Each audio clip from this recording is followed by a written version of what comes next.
projects with your Cricut Maker. These projects will make back to school more fun whether or not you're going back to school in person. The first is a butterfly backpack that's made with iron-on. You can use any design to customize a blank or even an old backpack. The second project is a personalized zipper pouch with custom fabric applique. I'll show you how to cut this fabric out with your Cricut Maker. So we're going to start with a butterfly backpack using black iron-on vinyl.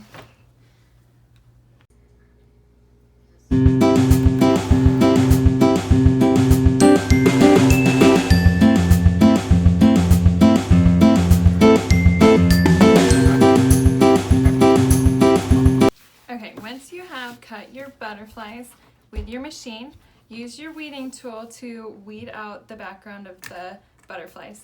So I like to leave it on the mat for this because it just gives it a little more stability. And the butterflies, I was able to cut about 36 on one mat, but I think you can actually cut more if you rearrange the way they're sitting a little bit. So these are pretty easy. You're just gonna pull them right off, pull the background right off.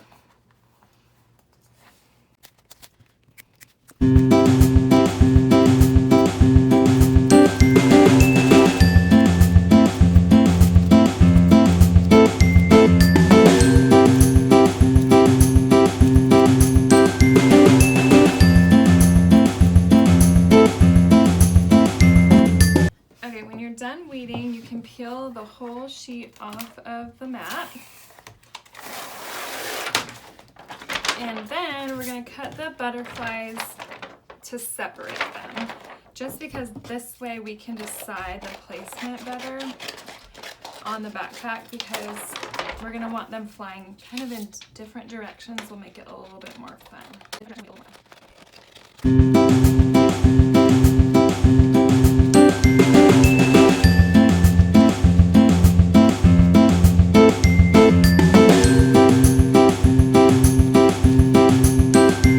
After you have all your butterflies ready, you can kind of move them aside, and we're going to use the Cricut EasyPress Mini for this project. The Mini EasyPress is really great because it's so small, it can kind of get around uneven surfaces like a backpack. So the backpack has pockets and it has some curves and stuff, so this will help us kind of get into those spots.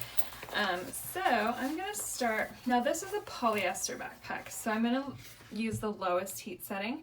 If you're using a cotton bag, you can use a higher setting, but the lower setting will be great for polyester. We don't want to melt it, so that is why I'm using a lower heat setting.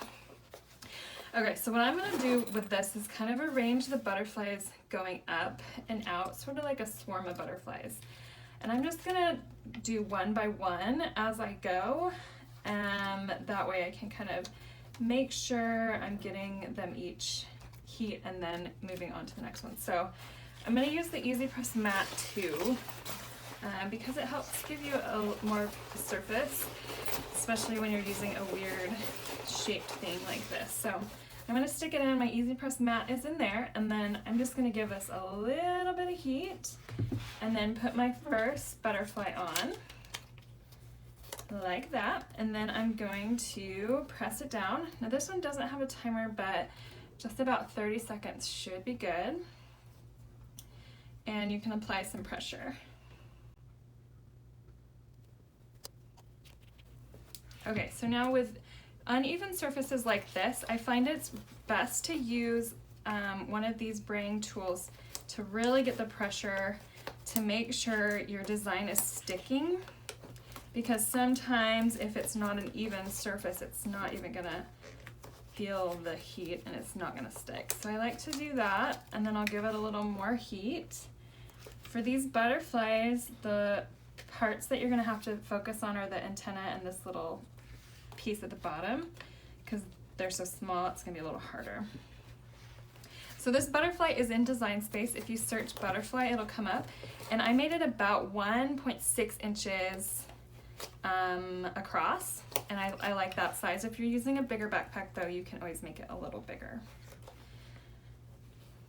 Okay, so I am going to press it a couple more times, and then I'm going to let it kind of sit. Try to press it down. kind of let it sit and cool before I peel it.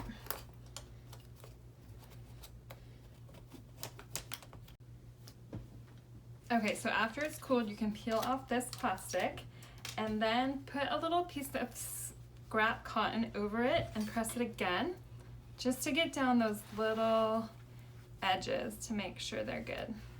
So press it down a little, and then your first butterfly is done. So now we're just gonna keep doing that, and I'm gonna do it kind of in a swarm of butterflies flying away like that. And if your butterfly is gonna go over an edge right like this, what you're gonna wanna do is cut this in half, because just cut it however you want it, lay it down and kind of cut right along that seam. And then we'll put half right here and half right here. That way the butterfly iron-on will actually stick. It won't really stick over a big divide like that. So we're gonna do that.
Use an acrylic paint marker to fill in the gaps along the seams that matches your vinyl. And then if you have any little pieces of butterfly that don't quite take, you can take another piece of butterfly, another cutout, and just trim off the little part that you need, and then apply it right on top of the butterfly that is missing a piece. And when you apply heat, make sure you have cotton over it so that it doesn't curl up any of the existing vinyl. And then when you feel like you have enough butterflies, you're done.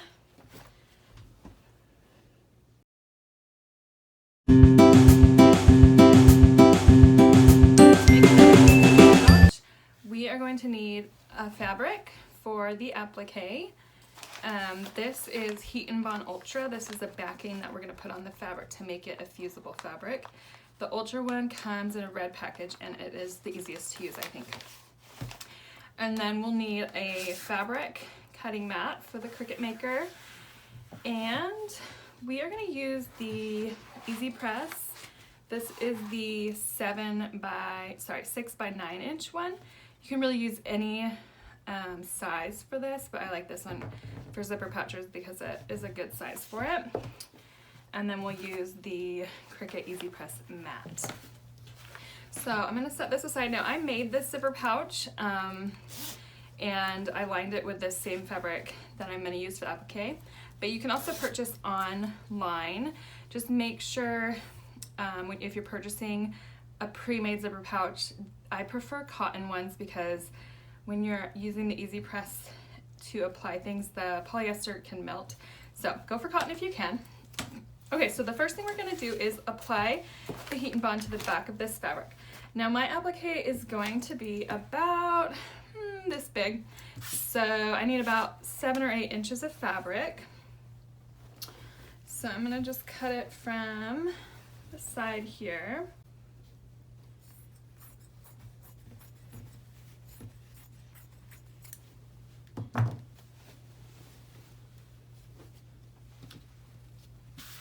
Okay, now that we've got our fabric, I'm going to cut a piece of heat and bond about the same size, and you can just use the fabric as your template here.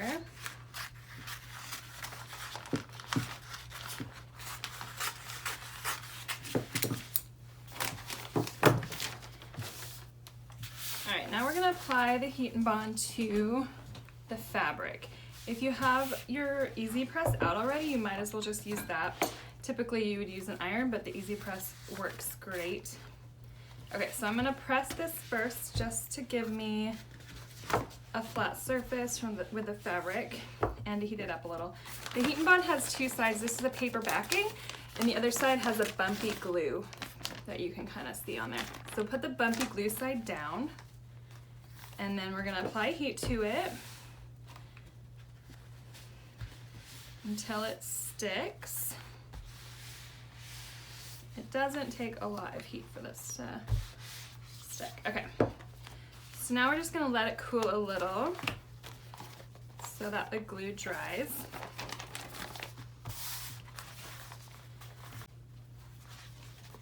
All right, when the glue has dried, we're gonna peel off the backing. And as you peel, you wanna make sure that the adhesive has transferred to the fabric. If it hasn't, you need to go back and apply more heat. But this works really easily, and then you'll have a really shiny covered fabric. You can see that it is on there really well.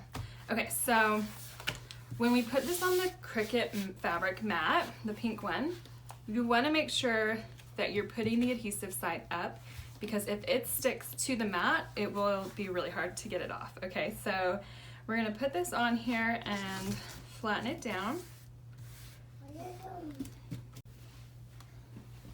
All right, once it's flat, we're gonna put this in the machine and cut out the applique. It has to be mirror image, so make sure you do a mirror image, and I will show you how to do this in Design Space. In Design Space, you can create your own word or even shape using the library of shapes and designs. If you're using letters to personalize the zipper pouch with a name, I like to use Arial Black because it's a really thick lettering. It's easier to sew. And I used a font size of 208.9, but you can adjust how you want. My letters are about 2 inches high, you can see, and about 7 inches wide. When you get to this screen, you're going to want to choose cotton. Now you would probably think you want to use cotton bonded, but the cotton bonded is sort of like a different, it's not cotton with heat and bond on it, and it's going to choose the fine point blade, and it'll get stuck. It's not what you want for this applique project.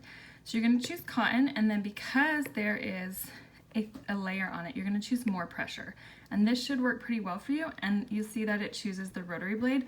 The rotary blade is really what you want to cut fabric with because it's a really great blade.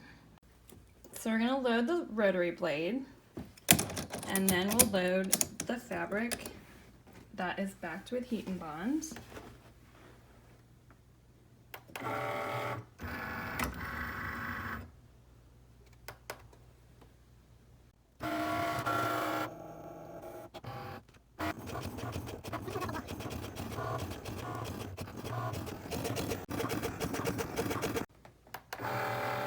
Okay, we're gonna unload it and see how it worked.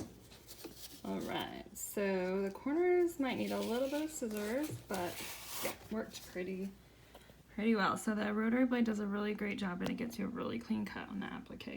And then we'll just pull the piece in the middle out, and these are gonna be, we're gonna apply these like iron-on. Okay, now we're gonna bring our EasyPress mat over and arrange the letters how you want them.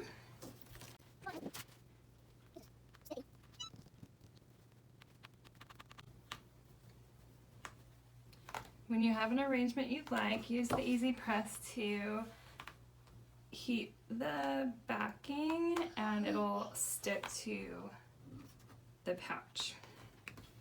So you don't need to do this for very long. Heat and bond sticks really quickly.